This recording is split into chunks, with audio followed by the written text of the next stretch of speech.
I was going to do 30 days and I lasted nine hours. 9 hours into it. Like, this is horseshit right here. This is no way to live. And so by the day before my cleanse, I decided to go, I was just going to go nuts. So I went to KFC the day before and just shoving any sort of garbage down my pie hole. And I don't know, has anybody here been to KFC lately? No, I don't know how this place is in business still. How does it function? It's the most disgusting shit. It's not true that it's completely disgusting. It's like, because it's good from here to here. From here to here, oh my god. It's amazing. It's like pure magic. It's like, oh my god, fun, and then just complete shit from here to here. Just, oh my god. It's 2 inches of fun and just 3 feet of just suffering, hating your life and all of your decisions that have led you up to that point. By the way, 2 inches of fun, my nickname.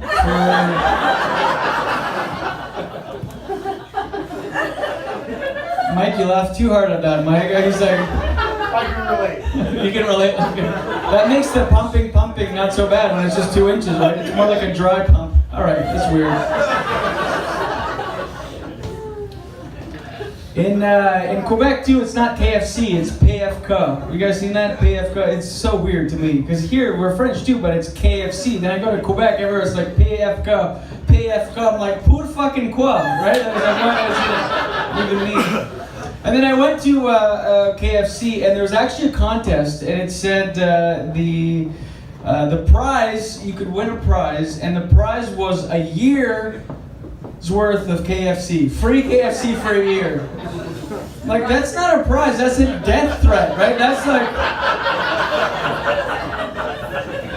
like what a mob boss would say to like get someone to talk, you know? It's like, who do you work for? I'm not talking. Who do you work for? I'm not talking. It's just like, I'll give you 1 year of KFC if you don't tell me who you work for.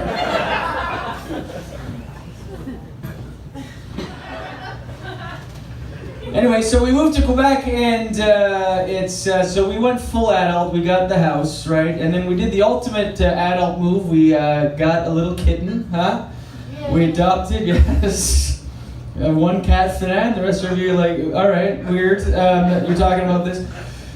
So we rescued it, because you have to rescue the pets now. That's what you have to do. And someone else rescued the thing, and we gave them like $4 on Kijiji, right? We just like. We did the douchebag Kijiji move that everybody does. You know, you put something up, they're like, kitten for $80. We're like, would you take a used bicycle wheel instead? We're like, no.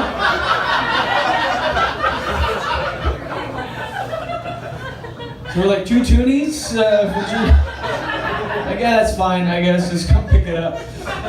And so we got the little thing, and it's a small kitten, and I think we got it too young. Like, we plucked it too young from its mother, because it was still wet when we got it. It was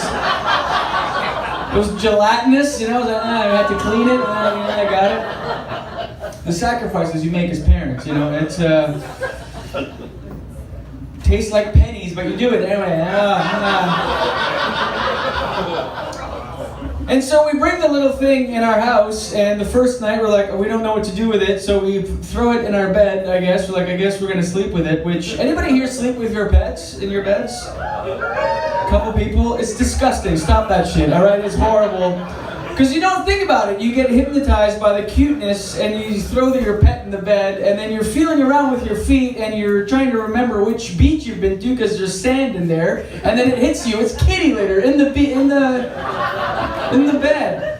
Because you forget, right? You walk into your bedroom and your cat is sitting on your pillow and you're like, oh my god, cute, he's like a little trophy, look at him like a little pillow.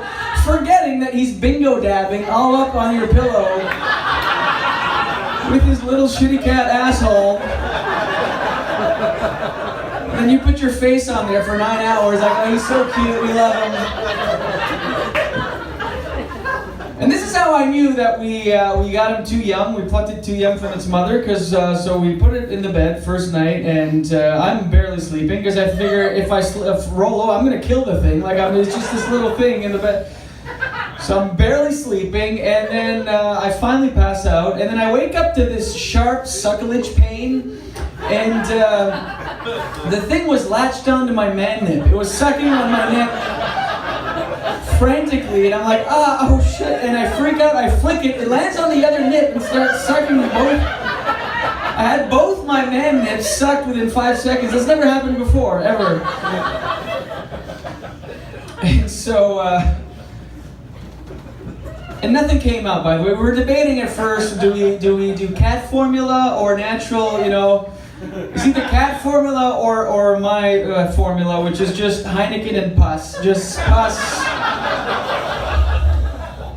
I like to gross out people with my comedy more than laughs. That's what I like to do. Yeah, the P word. That's your P word, pus? Wow. That's pretty tame. Like, what's your C word? Crust? You say cunt all day? Oh my god, okay. Aggressive? You're like, I will not say the P word. I'll say whore cunt any day, anytime. So glad my mom's not here. Oh my god, this is weird.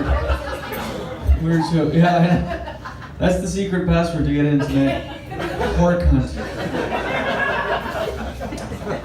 That's stupid. Hashtag pus. Let's start that. Hashtag pus.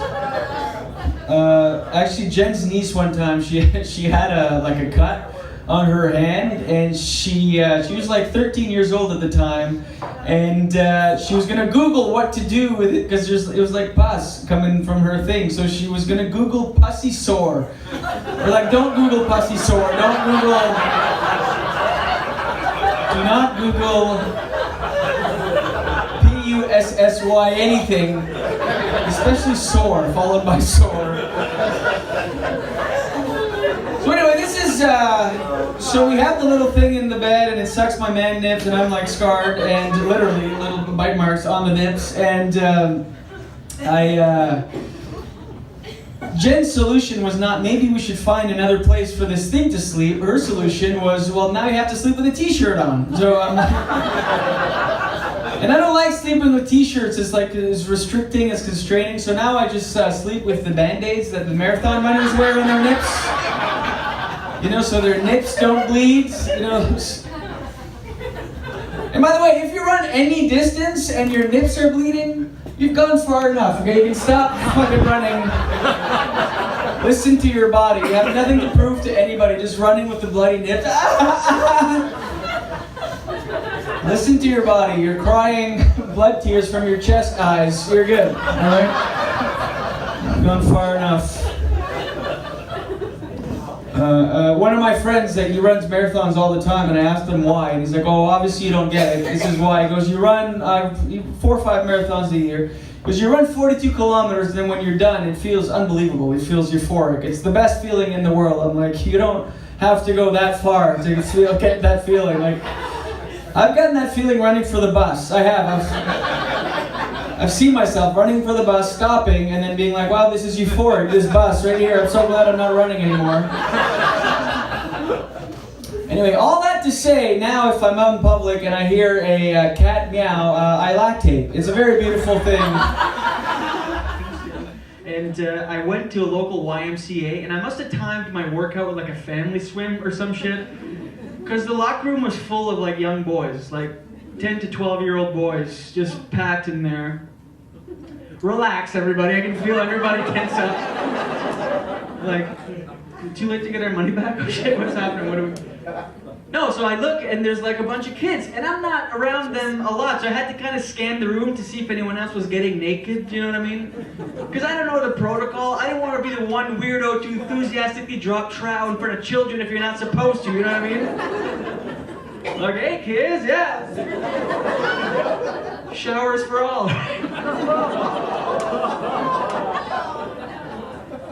I feel like you guys are taking this the wrong way. Don't worry about a thing. Just don't worry about it. So I scan the room and I see there's a grown man and he's naked. I'm like, okay, I can do this. It's not that way. It's still weird, but whatever. So like I get naked. And then I go shower, and it's one of those communal showers. It's just like a big room with a bunch of shower heads.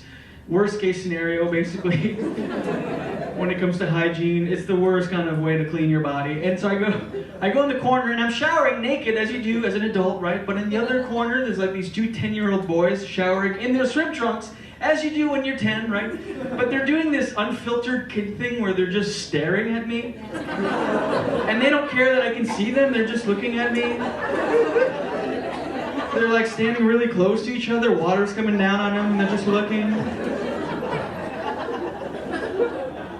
And at first I was kind of thrown off. I'm like, can I not just shower in peace, please? Oh my God. And then after a couple seconds, I'm like, no, fuck it, drink it up, boys, right? Take it in. Right? As an education, because that's how you learn about the male anatomies in weird locker room shower situations, right? That's how you learn. You're like, oh shit, that's what a grown-ass dick looks like. That's gross. Should it curve like that? I'm in no rush.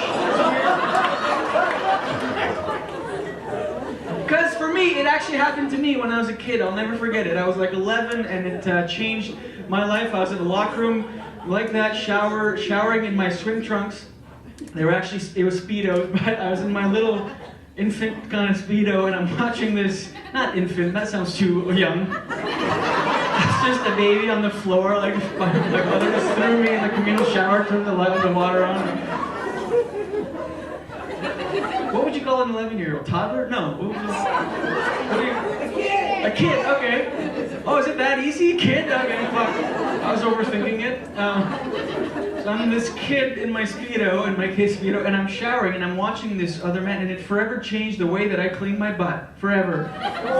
No, it did. Listen, ages 0 to 11, I didn't have the cleanest butt. I didn't know this. I had no idea. My parents are awesome parents. They just didn't teach me everything when it comes to personal hygiene, right? I barely rinsed it, like, they just, paid no attention to it.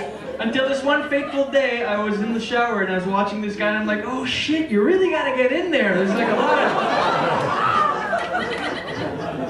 of spreading involved, you gotta lather up, you can't be shy. And I'm like, oh my God, it changed everything. So I figured I would be that guy for the two 10-year-old boys in Kingston. You know, it's like, you really gotta get in there, boys. You gotta, so sorry.